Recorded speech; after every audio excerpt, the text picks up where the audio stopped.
What going on? It's your boy VI Guy here, and welcome back to another video on my channel. Today we're actually going to be doing the new time trial for this week, which is the Burro Heights Time trial, and I'm going to start this video off with the budget vehicle. So for this particular time trial, I'm going to use the Pfister Comet, not to be confused with the Pfister Comet SR or the classic, just the original Pfister Comet that the game actually provided at launch. Reason why I chose this particular car is because it costs about $100,000 to own, and you know what, compared to the newer vehicles, $100,000 is really not a whole lot to come by. So with that being said, you'll probably spend maybe $100,000 to $150,000 more in mods. So it could get a little bit expensive, but it will not go over $250,000.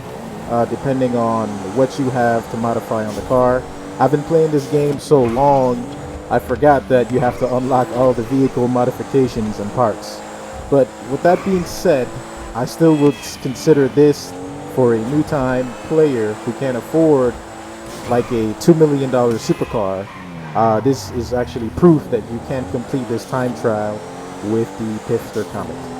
So for this time trial, you're actually going from the Burro Heights industrial area, which is located on that hill that overlooks Burro Heights, and you're actually going to drive across town to the observatory that overlooks the city. Key things to note for this particular time trial is in the beginning, you'll see that I actually take the hill down. The best thing to do is to go that way. You can go the opposite direction and turn back on the road, but it just takes away that much more time from you. So if you can aim straight and kind of shoot through the pole and the concrete wall, you can just go right down that hill. You just have to avoid hitting a light pole and you'll end up on the road. As you can see here, this was actually the run that I did to get the part-time. So I got $102,000, but I did go ahead and do this time trial again. And I used a vehicle that wasn't so cheap. I actually used this vehicle. It is the new Albany vehicle that just came out. It is called the Albany V-STR, which is not to be confused with SRT, even though it's so close. But this is pretty much a Cadillac. Now, we haven't had much newer Albany vehicles in the game, so I actually like this edition. I'm sure a lot of people bought it. It is on the expensive side though. You'll spend about 1.2 million just to own it, and then to modify it, you're probably looking at close to 2 million if you know exactly what you want. I started modding this vehicle and I made so many changes. By the time I was done, it looked like something completely different from what I thought it was going to look like. But here's a time trial with it, and this is what I chose as the expensive vehicle. I actually was able to get a quicker part-time, or I guess the best thing to say is that I beat my own part-time using this, which is to be expected because the Pfister Comet is probably not as fast as this. Not because that's a sports car and this is a sedan, but because this is newer, and the newer vehicles seem to have a little bit more love by Rockstar in them. So you know what, that is to be expected. But you treat this race the same way, nothing too different. Another key thing that I'd like to warn you about, I guess, is that you have to be aware of the traffic. You'll see a lot of times when I'm actually going around corners, or if I'm going up a hill, like right here to get to the observatory, I kind of use the joystick and I kind of peek over the hill just so I can see what's coming. And I do that for two reasons. I'm sure as most of you know, Rockstar kind of programs the game to screw you over. And what I mean is, sometimes if you're not looking in a particular direction, it just simulates a car coming out of a driveway or coming around a bend.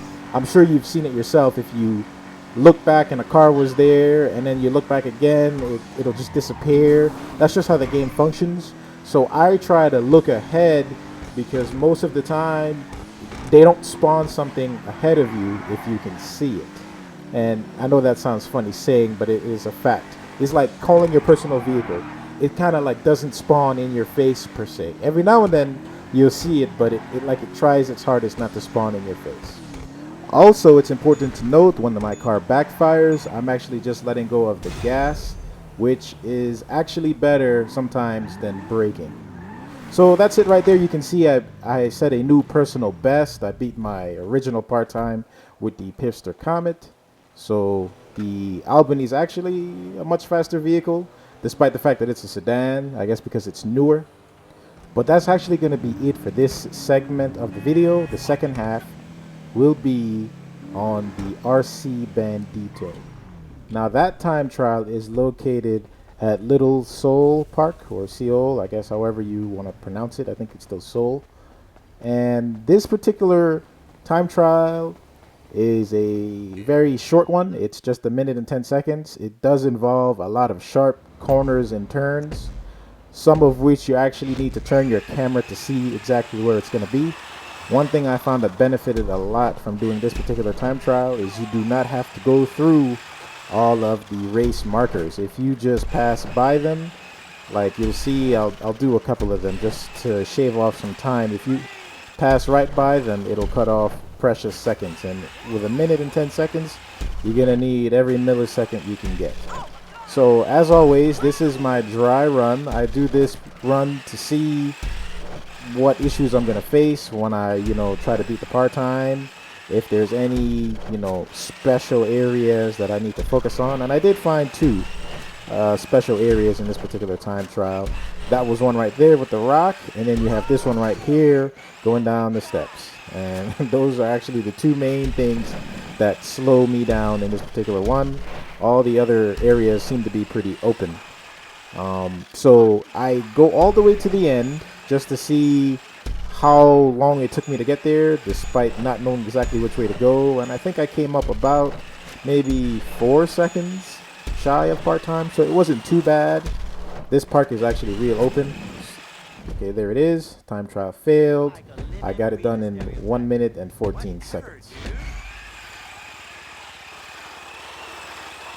So in this attempt was the run that I actually was able to beat my part time, but you'll see in the end there was a little bit of a hiccup, and I wasn't sure if I was going to beat it.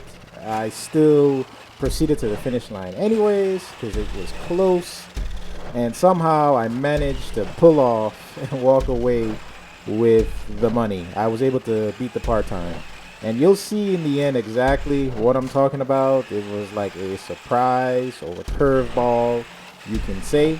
So I'm actually gonna put that down in the books as a third issue as I proceed down these stairs and try not to hit the divider.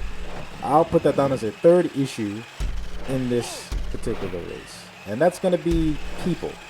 Now the people in this race are variables.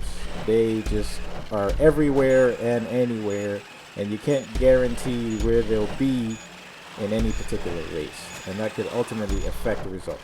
And there it is. I ran over this poor lady as she was sitting in the middle of this skate ramp. I don't know what the heck she was thinking, but she found that it was comfortable and decided to sit right there. And you know what happened? Your ass ran the fuck over. I don't know why she's sitting there.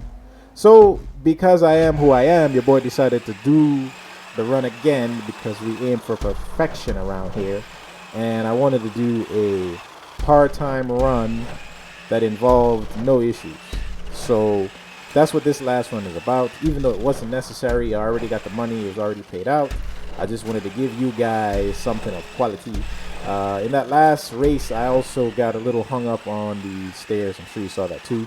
So, I did my best to avoid hitting anybody and any hiccups. And I think I did very well in this one. I can't think of anything else that was a concern. I avoided the rock. I got down the stairs. Yeah, I know I got off the gas a lot coming down. But I got down the stairs fairly easy, and I didn't run anybody over. So I would say this is a success, as close to flawless as possible. I'm sure if I stayed to it a little bit more, I'd be able to decrease the part time. But with that being said, that's actually going to be it for this video. I hope you enjoy the style that I bring to doing these time trials. Please like, share, and subscribe, and I'm going to check out you later.